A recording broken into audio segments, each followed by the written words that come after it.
Hi, I'm Amber Renee Cummings. I am the founder of Mental Health Rebels, and this video is a how-to video about real healing for people who've experienced mental suffering.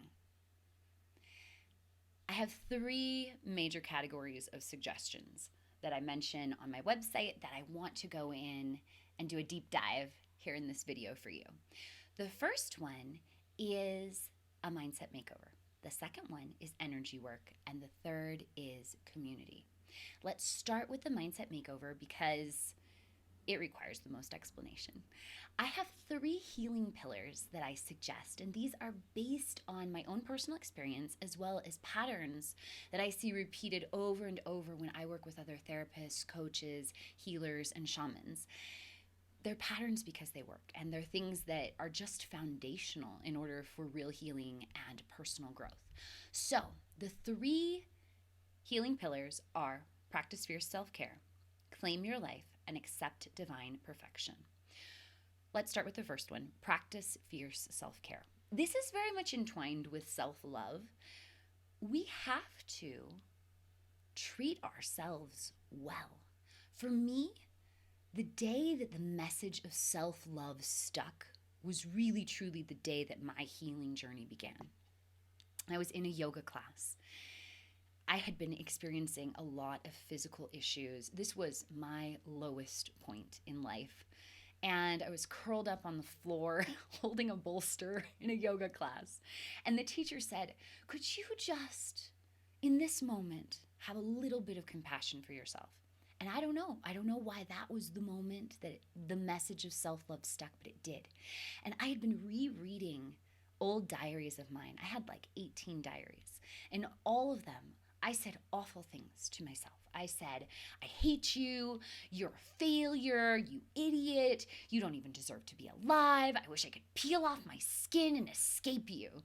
I hated myself. I tried to kill myself multiple times.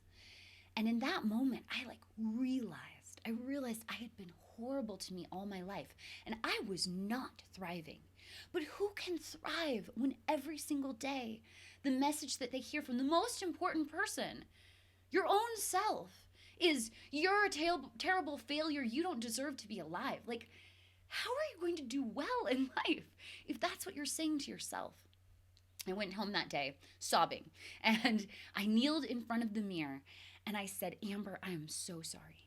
I promise you that I'm going to stop. I'm going to start being nice to you. I'm going to start appreciating you, all the things you do for me. You're great, and I'm going to take care of you." That declaration changed my life. Because at that point in time, I was a little bit of a mess. I was an alcoholic who had an eating disorder, who had hyperventilating panic attacks, a terrible stressful job. I was in and out of the hospital. I had tried to kill myself multiple times. Like, the picture wasn't pretty. And it wasn't like when my healing journey started, I was just totally healed and I went off drugs and, it was great. No. It took me multiple years from that point until the point when I was strong enough to actually detox off all of the mental health drugs I had been taking. The first thing that I had to tackle was my alcoholism. And I had to start making decisions like, instead of going to happy hour, going to the gym. Fierce self-care is not particularly comfortable, but it is really necessary because honestly, your one job in this lifetime is to take care of you. Not someone else, not even your kids. Like, yes, when they're little, you got to take care of your kids, but your job, like, they grow up and that's not your job anymore. Your real true job that you have for all of this lifetime is to take care of you. How are you doing? When I asked myself that question, I was like, wow, I am doing really poorly. Amber is miserable. And when I started making decisions from the viewpoint of, what does Amber need? What does she want? What would make her happy? I made really different choices. For so much of my life, my decisions were like, well, I'm supposed to have the good job and I'm supposed to show up to work and I'm supposed to do this and that. And it's supposed to make me happy to have, I don't know, the little commuter car and a lots of Instagram followers, like whatever you think is supposed to make you happy, especially material things. Like, what really makes you happy? And when I asked myself that, I was like, relationships and experiences. I don't care about the fancy job. I care about living deeply, connecting with people, experiencing magic, discovering new things. And when I began living my life from that place, everything had to change. I eventually quit my job and became a digital nomad for a while and was exploring the world. It was very fun and exciting. And I eventually ended up here in Mexico where I stayed because as a digital nomad, I wasn't doing well on the relationship front. So I decided to become a permanent expat. And it is that.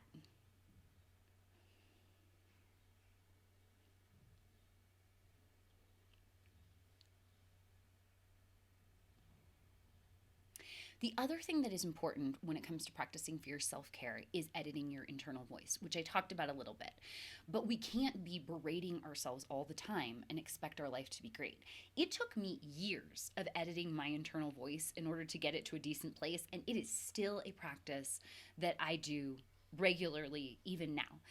And it looks like instead of saying, "Oh my God, you idiot, how dare you," when you do something wrong, which I know a lot of us do, it looks like saying, "Wow, that wasn't great, self.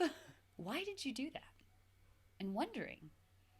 Lots of deep insights can come when you examine and get introspective and curious about why you yourself do certain things. And then forgiving yourselves and being like, "Okay, that wasn't great. I can learn XYZ from that, and I can try not to do it again. Good job. We are moving along. You're just fine. I still love you." Your life will change if you start talking to yourself like that and being kind to yourself and forgiving yourself for your mistakes. It's okay. We can all make mistakes. Talk to yourself like someone you love. It also looks like saying no for you and for other people. So, like I said, I had to put in some boundaries for my own self, such as not drinking so much and going to the gym more. It might look like health-related things for you, maybe cleaning up your diet, drinking more water, being hydrated. It could look like exercise, movement. You know what you need. And like those are no's. Like maybe you need to break a habit or establish a habit that's healthy for you.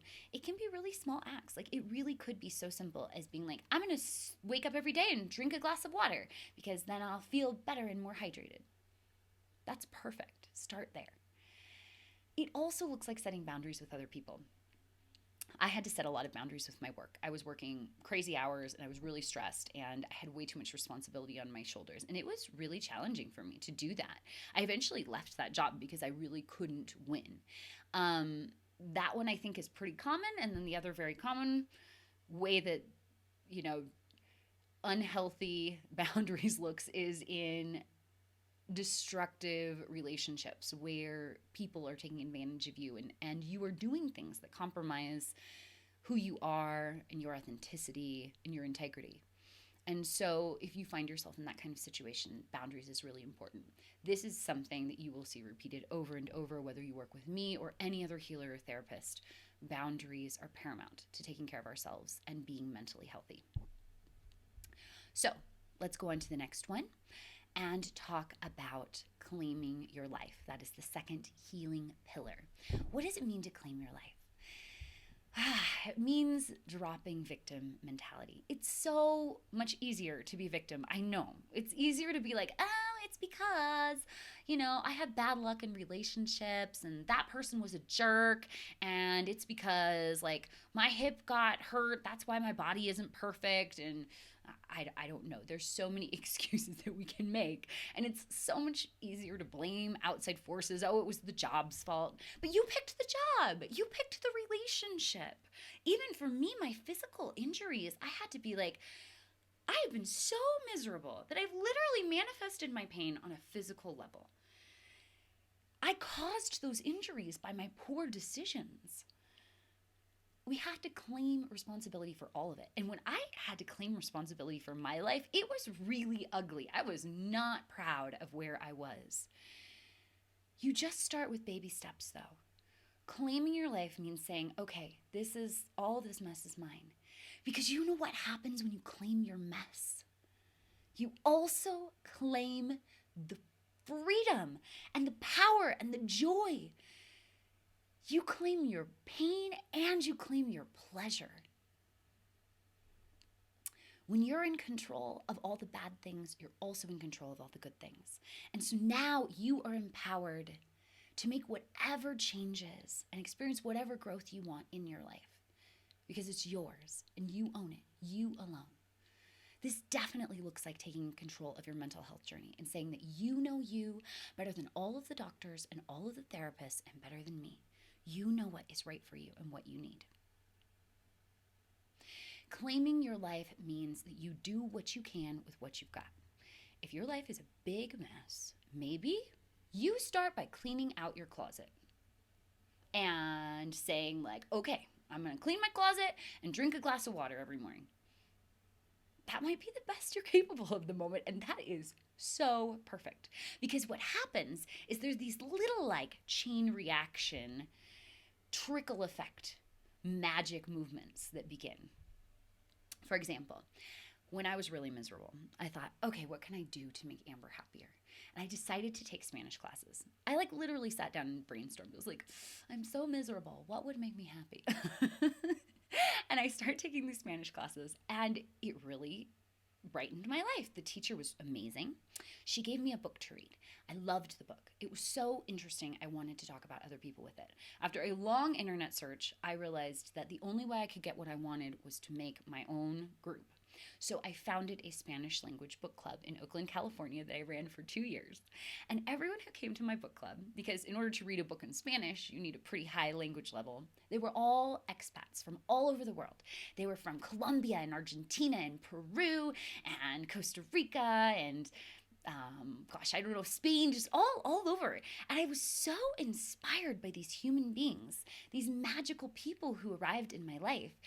And it was one of the big motivators for me leaving my country and becoming an expat myself. I'm talking to you right now from Mexico. I've been living here for 3.5 years, and that's been an amazing healing change that I made in my own life.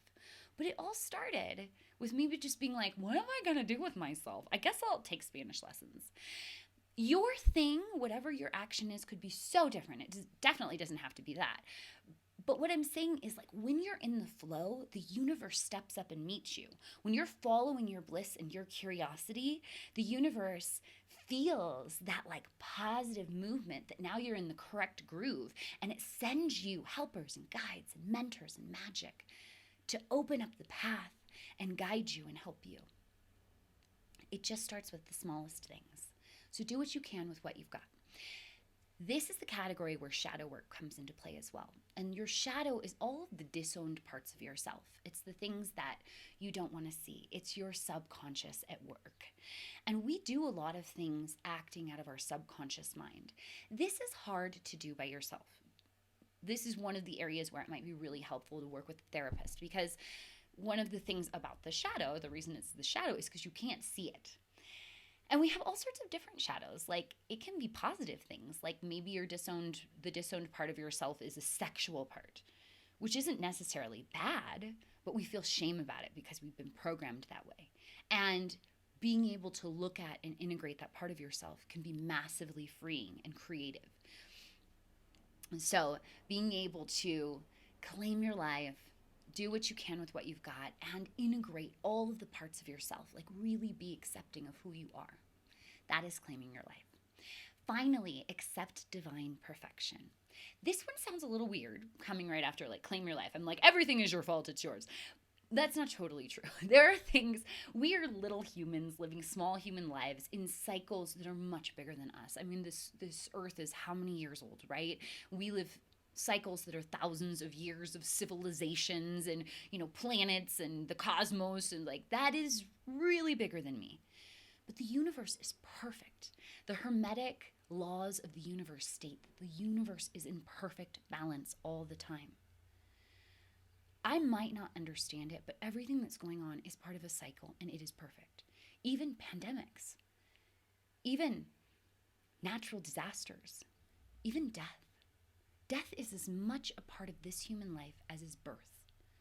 It happens to every one of us. No one comes to this planet and is not touched by birth and death. It will happen to you at some point. No one comes to this planet and lives a human life without experiencing tragedy and suffering. It is part of the human package. So, accepting divine perfection means flowing with those items. I do not like the saying, everything happens for a reason. People love to say that. But it makes it sound like there's some God up there that's just like moving chess pieces and isn't like, okay, this is going to happen and that's going to happen. I don't think it's like that. I think that we as humans have massive amounts of free will. And we have a choice whenever tragedy happens. We can let it break us, or we can allow it to make us stronger. There is an opportunity to be had in every single situation. That is the saying that I like. Opportunity can be found in even the worst moments. Because those are the moments, those are the opportunities where we can rise from the ashes like a phoenix. That's when we see what we are really made of. I have experienced both in my lifetime. I have definitely let tragedy break me. That's how I got to that very sad, dark, black hole, lowest of lows on my journey. I have also seen myself as someone who is healed and puts into practice all the things that I'm talking about right now. I've also seen myself ride the waves of tragedy with grace. Because here's the thing. If something bad happens in my life and I fight it, that's when I get energetic blocks in my body and in my mind, and that's what makes me miserable. It is stuck energy that cannot flow through you that is causing your suffering. So when I say, okay, my baby died, I am going to grieve. I have to let that move through me. If I don't feel that, that will be a block, like a giant rock stuck inside my heart for the rest of forever. And that really happened. I had a miscarriage. And I was devastated. My partner left me 3 days later. It was a lot of loss, all at once. But that was one of the events that did indeed show me what I was made of. I sat with my pain. I grieved. I wept on the bathroom floor. I sat in the void. I gave myself months to be sad. And I didn't have to take drugs. I didn't drink a bunch of booze. I didn't engage in self-destructive behaviors. I practiced everything I preached. And it moved through me. And it made me braver, bigger, stronger, brighter. I want that for you too. I can't prevent bad things happening to you in your life, but I can teach you how to survive them. So that takes us to the next healing suggestion or category of work here, which is energy work. Energy work is practices that help us move energy through our bodies with intention. These are things that help us turn off the mind and get into the heart, get into the soul. And you have things that move your energy all the time, and you might not realize it. Like, I'm going to give you a list of examples, but like one of the examples on my list is music. Think about what happens when you like put on a song that's truly amazing and you close your eyes and you sing. Like your throat chakra opens up, your heart opens, your voice happens. Like you just can't help it. If you sing your favorite song at the top of your lungs in the shower, you're just going to feel different. You're going to feel better. You're going to feel happier. And so all of these items move your energy with intention. Things like meditation, breathwork, chanting mantras, emotional freedom technique, EFT tapping, yoga, gratitude, mindfulness, exercise, dance and other movement, singing or playing an instrument, writing and making art. All of these things can help us get in the groove. You do not have to do all of those things all the time. The reason that list is long is because different things connect to different people. I myself deeply connect to mantras. That's been a big part of my practice and my healing. Other people really, really love just straight still meditation. That actually is not something that I practice all the time. I've done straight still meditation and do find that it can be really magical in the right moment. But my current daily practice looks like Kundalini-esque breath work and movement, some dancing, and some breathing with intention, gratitude. It can be whatever special combo really connects with you and works with your life and is effective for your moment. I change my morning routine all the time, which is part of what I want to talk about when we talk about energy work. There's 2 ways to work with energy work, or 2 ways to work with energy work sounds funny, but 2 ways to like implement energy work in your life. One is a daily practice, and the other is as coping tools. So for a daily practice, like I said, I have this little routine that I do every morning, and it changes. Like sometimes I might do that for 40 days, or I've had daily practices that I did for a year. And then I decided, okay, well, I need a different combo right now in order to work with my life moment. So you can change it up, but whatever you do with frequency affects your frequency. So the idea is that you do it close to every day and with consistency. It helps you move emotions through you. Now you have a safe space. So if you are grieving, like you can't go around all day crying. Like you got to do work and show up to meetings and interact with other people. But especially if you're going through a hard time, like you need time that's set aside to feel your big feels so that then you're free and clear and you felt them. Like, if I need to cry, I cry during my morning practice. And then I'm able to get off my mat and perform during my day. When I didn't do that, like in my old days, back when I was living this sad, afflicted life, if I needed to cry and then I didn't do it, bad things would happen. Like I would start crying in a meeting, or I would have to hide in the stairwell at work and hyperventilate until I could calm down because I wasn't dealing with it on a regular basis. If you don't deal with your emotions, they sneak up on you and they make you feel really crappy. Or you might shut down and just straight up stop feeling them. Like maybe you need a daily practice in order to wake you up and find your spark again. So it creates a safe space. Plus, you are training your brain. Things like meditation, there's so many studies about this that help train your brain in order to be in a calm state. So you're in this relaxed state where you are connected to your body and you're not caught up in all of your thoughts, and you learn how to do that. So later when something crazy happens, your body, your system, your mind knows, oh, okay, I know how to calm myself down. I know how to be okay. We have to learn that. It's nervous system regulation. And I think most people who suffer from mental health illness just didn't get taught that. We didn't learn how to do that. We don't know how to calm ourselves down. That's why we're given pills. But we can. You can train your brain to calm down. The other category of energy work, the other way of using energy work is as a coping technique. So when that crazy, wild, big, bad thing happens, which of course it will, right? Like somebody's going to make me mad. I'm going to get triggered. Who knows exactly what it will be, the item, because it's always a surprise. Like you don't plan to get completely triggered and have a meltdown. It just happens. What do? That's when energy work is important as well. I personally love EFT tapping when I'm having a total meltdown. And I mean, it's pretty weird to start like tapping in the middle of a party. I have 100% on multiple occasions gone and hidden in the bathroom and sat on the toilet and breathed and tapped until I could calm down again. You might need to do that. You might need to excuse yourself and just take a moment. The other thing that's really, really good is breath work. I personally really love alternate nostril breathing, which is like this. I'll have to put a video up of exactly how to do that. Different pranayama techniques can be really helpful. We all know that that's helpful. Like, I don't think that I need to make this big video for you to know that just taking a breath can help you calm down. And once you do that, once you weather the crisis, there's also the integration. Like, okay, my system survived something difficult. I need to be taking extra good care of myself. And you need to be moving through that and working through that in your daily practice. That is energy work.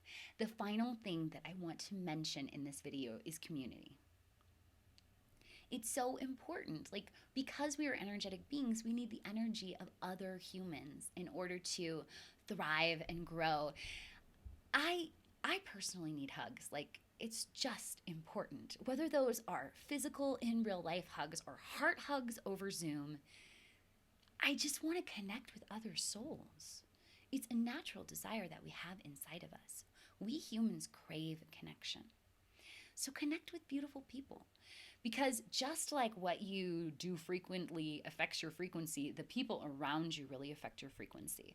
So you've got to choose carefully. Like, who makes you feel good and elevates you and is in alignment with you and your personal path right now? Like, I don't have many friends that I had back in my days of deep affliction. Like, my drinking buddies don't exist anymore. Now I have friends who are sound healers and shamans and play the drums and, facilitate psychedelic healing. Like, they're a weird, awesome bunch, and I love them. And they're people I can have deep conversations with. And it took a long time, or I joined I made that Spanish book club, and I met these really spectacular expats that hadn't been in my life before. So as you go on this journey, your friend group will probably evolve and your relationships with your family members will evolve. So make really conscious choices and figure out, like, who in my life is a beautiful soul who lifts me up and brings me joy, who I can talk to and share this journey with, and reach out to them. Make an effort. You have to put in the work for that one as well. Like, having a great community requires you showing up and making an effort. And if you don't feel like you have a great community, make your own.